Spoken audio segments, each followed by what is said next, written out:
हमें अच्छा लग रहा है क्योंकि हम लोग धर्म के प्रचारक हैं और हम ब्रह्मलीन शंकराचार्य स्वामी स्वरूपानंद सरस्वती जी महाराज के श्री चरणों के दास हुए। उनकी कृपा रही है कि हम उनके अधिकृत प्रतिनिधि भी रहे हैं, धर्म के लोगों को प्रेरित कर रहे हैं।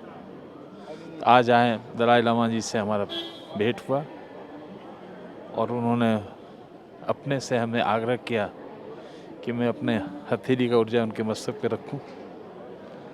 एक ऊर्जा का संचय हो, पूरा जगत एक ही ऊर्जा से चलता है, भ्रम से भेद हो जाता है, ज्ञान से सब एक हो जाते हैं, ज्ञान का प्रचार प्रसार हो, सब एक हो जाए।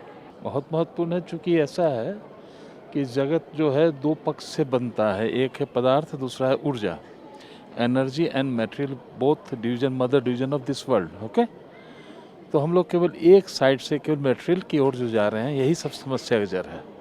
जब हम ऊर्जा यानी आत्मीय दिशा में जाएंगे तब संतुलन होगा, बैलेंस होगा, और बैलेंस में ही आनंद है, सुख है। We all felt very emotional and it was very, very special. We didn't think we'd be able to do this today. We thought we would be in a bigger group and we might see him in the distance.